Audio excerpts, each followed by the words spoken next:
everyone, Godzilla851 here, back with another review for a X Plus figure from Summit Kaiju, and we're going to be looking at the X Plus Yuji Sakai Godzilla 2002, Battle in the Storm. Now this is the standard version. I went standard because I didn't need another light up. I'm pretty much done with light ups unless it's like, going to be like a rival kaiju. But we'll get into that later. So first off, let's look at the box. This box is awesome. I love it. It's got X Plus Garage Toy, 65-year thing for Godzilla, and the new Godzilla emblem for 2019, plus the name of from the film he's from. The modeling collection. Awesome picture. You can see the picture here. Looks awesome. Gonna cut the front out of that and put it somewhere. But, main event time. When I got this figure, number one, it took me forever to get it. I wanted to get it a lot sooner than I did, but I eventually did get it, and I had a little bit of an accident, and I couldn't use my left arm for a while. So, doing a review and actually putting it together, I actually had my brother put it together for me, and I just supervised him while he put it together, and it's been a while since I've been able to actually talk about this figure. This is an amazing figure, okay? Right off the bat, people are saying that the gigantic Godzilla 89 is figure of the year. It's a very nice figure. It is a top contender. Is it already the figure of the year? No, I don't believe so.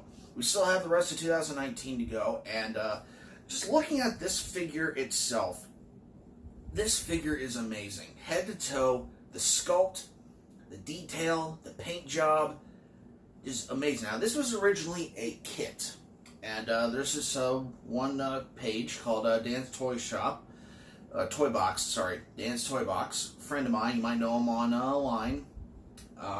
He actually has the kit of this. I'm sure others have the kit as well, but I know he definitely has the kit, and I've seen his reviews and his videos. Go give him a check out.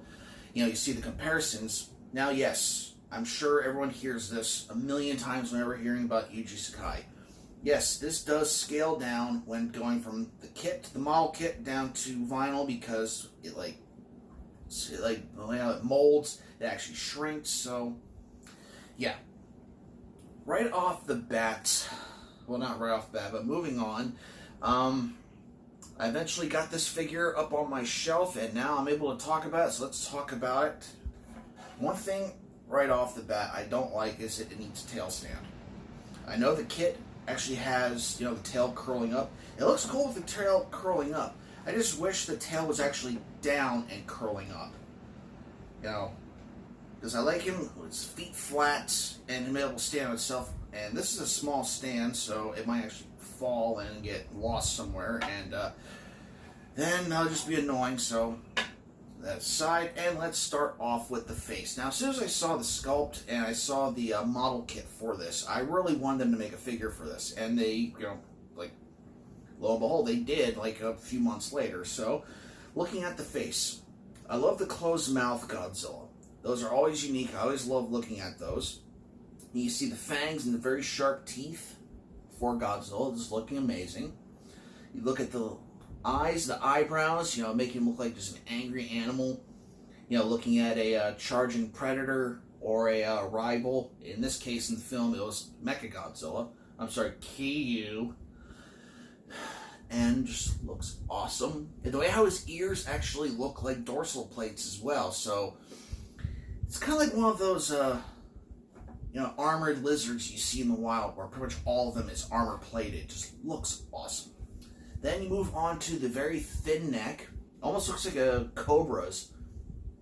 The neck, the way how the throat is, and the way how the out parts of it, with the horn, well, not the horn, but how the scales are, it looks like, the frill of a king cobra. Looking awesome. Moving on to the chest. Very nice. Very nice. Yeah, the arms, one is up a little higher than the other, kind of like he's standing in an aggressive pose, waiting for an attack. Now, this is from the scene at the beginning of the film when Godzilla first shows up in Godzilla X Mechagodzilla. So it's raining and it's dark out. He's fighting a bunch of maser tanks. Or was it only like 2? Or was it just 1? I have to watch the movie again. The movie was awesome. Okay, seriously. Go watch Godzilla X Mechagodzilla. Excellent film. Okay, especially the character Akane played by Yumiko Shaku. She's awesome. Okay, you want a strong female character? Just go watch Godzilla X Mechagodzilla. Okay? She's perfect. Okay? Next, moving on to the waist and the legs. Very thin. You know, in the film, in the Millennium suit, he was actually very, you know, stocky, very folded together. When actually you look at this figure, the Yuji Sakai, he actually is more proportionate and makes it look like more of a real animal. It's looking awesome. Moving on to the feet, you got the 4-toe scheme. Love it. They look like giant alligator feet. Awesome. As the toes are like bone yellow, a little bit of the black that goes into the charcoal skin. Awesome. Then you move over to the tail, which stands almost straight up, curls off to his right. Looks awesome. Now, some people, when they've been getting their Godzilla 2002s, actually the tips of the tail would actually break off, or just the left leg would actually break off. It's like a very thin layer of vinyl they would use for this. I did not have any problems like that, thank goodness. But also I've seen people use their ingenuity and actually fix their own figures, which is awesome. But it's also annoying when that happens. So if you are one of those people that has happened to you, not cool, but congratulations, you did fix it, so, you know. Okay. Now, putting the tail in, part of the dorsal plate's actually separated from the tail, so there's a little bit of a gap, but, you know, whatever. It's towards the tail. Then finally move on to the awesome dorsal plates. The Millennium Series dorsal plates are just amazing the way how they did it. You have the original Godzilla from '54, moving all the way to the Showa. And the Showa and the Heisei, you know, the dorsal plates all look kind of the same. They're changed up a little bit, but they went so drastically different in some of the Millennium films. It just looks awesome. I love the dorsal plates, especially on the 2002. Just awesome. So, altogether, that is the Godzilla 2002 by Yuji Sakai. Looks amazing. I love it. I passed on the Rick because I didn't need the Rick. And let's do a size comparison. Let's go with the monster that he fought, well, the thing he fought in Godzilla X Mechagodzilla. Let's see Mechagodzilla Kyu. Right off the bat, you'll see that Kyu is a lot taller than Godzilla. And I have to look at the movie again. Well, once again, they're almost like the same height and the same weight in the movie, the same width in the movie. But you know, this is a full 30 centimeter, the Kyu, against the Godzilla 2002.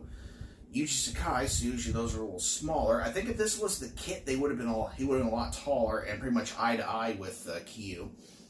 But they still look good together.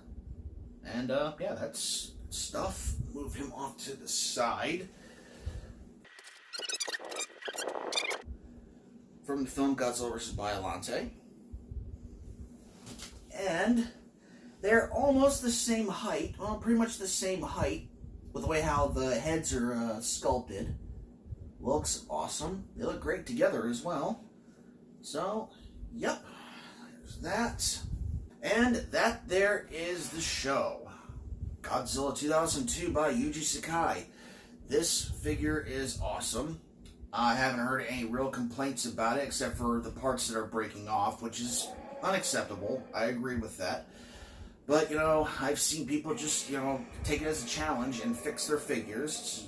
It's a great thing. And other than that, this is GoJ51 saying goodnight.